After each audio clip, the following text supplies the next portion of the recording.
Hello everyone, welcome to the first module on NQA1.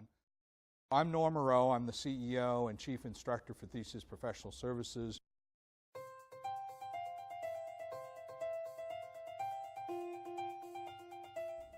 So our course objectives is to recognize acronyms, definitions that are unique to the nuclear industry. If you are new to this industry, this will be helpful information.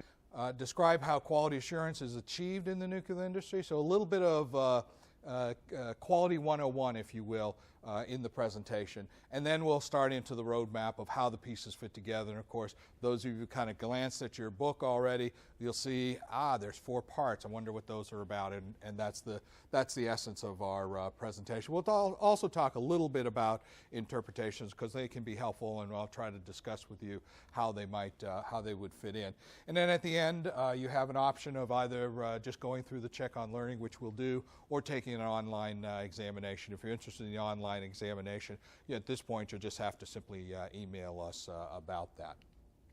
So let's talk about acronyms. NRC, Department of Energy, those are our regulators. Those are people who establish the rules and the regulations associated with nuclear facilities, and that's a generic term, applies both to commercial side of the business as well as Department of Energy facilities. The group that the group that sponsors NQA is American Society for Mechanical Engineers, ASME, ASME, ASME, terms used interchangeably. At the international level, those of you who might be attending from outside the U.S., most of the facilities in the international community are driven or guided through the International Atomic Energy Commission out of Vienna, Austria. And then finally, us, NQA1, we have a public view of what we're doing, the things that are going on within the committee. Obviously, some things are behind a firewall or protected information, but generally you can get and find out what's going on with the committee in the NQA1 homepage. The link there was a little bit too long to fit on the page, so I just gave you a summary one. We'll talk about this one as well a little bit. ISO, or the International for Standardization.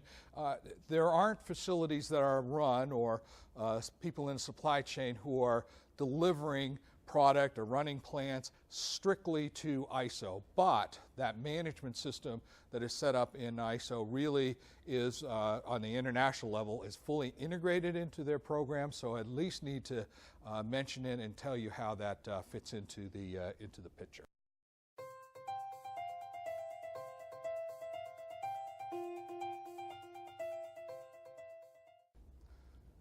Hello everyone, welcome to the first module on NQA1. I'm Norm Moreau, I'm the CEO and Chief Instructor for Theseus Professional Services.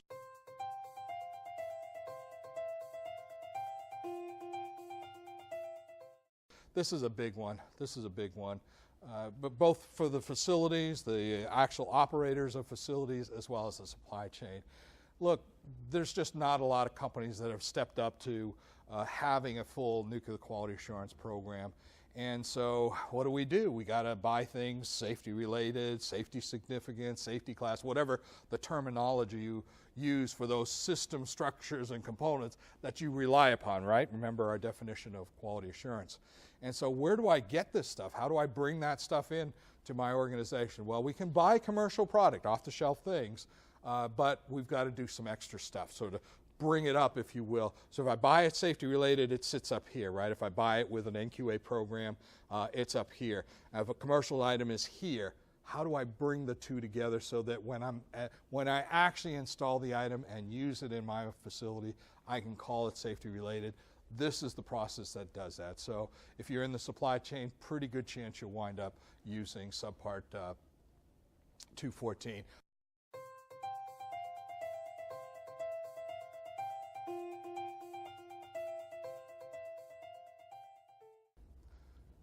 Hello everyone, welcome to the first module on NQA1.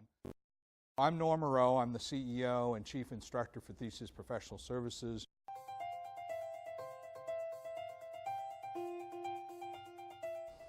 So just a little bit of an exercise for you guys to do. So at this point, it'd be good, once I go through the instructions, to pause the presentation if you'd like to go through the exercise. And then what I'm looking for is, where do you see work practices? So I'm asking you about part 2 stuff, right?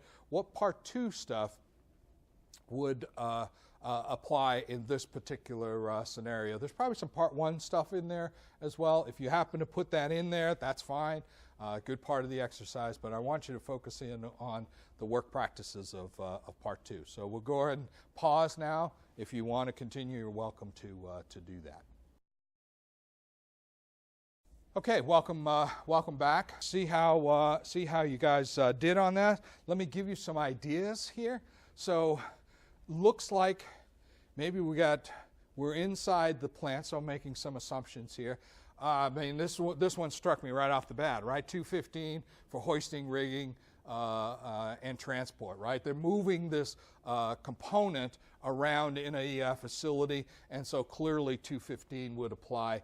I don't really see warehouse here. This is really in the plant itself, so warehouse operations might not apply, but I'd certainly take a look at it. Doesn't look like they're cleaning anything here, so maybe 2.1, 2.2 might not apply, but housekeeping applies everywhere in a facility, right? So housekeeping, which is what, 2.3, that would apply, and those were, and we're not doing commercial grade dedication. We don't really have software activities going on here, so that might be limited. We're not working with subsurface investigation or anything like that. So those are the ones that I identified. Now, if I kind of snuck up to part 1 just because I'm tempted and I want to see how the whole picture fits together, what do I got here? Probably procedures, work instructions. That's going to take me to requirement 5, procedures, drawing, and instructions. It's going to take me to document control, right? Is this really the most current version of the document? So that's requirement 6. Let's see, 1, 2, 3, 4. We're not 4 and 7 procurement kind of stuff. We're really not buying anything here. I don't think it's an audit. It's a work activity, so that falls off.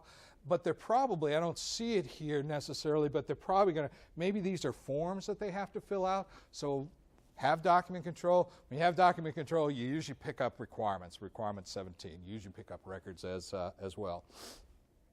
Let's see, corrective actions, let's hope not. Let's hope not. Non-conformances, we don't know yet, right? If we could see the forms, maybe it would be a non-conformance, I don't know. So I think that would kind of cover both part 1 and part 2. Hopefully you found the exercise helpful in kind of understanding how the pieces fit together.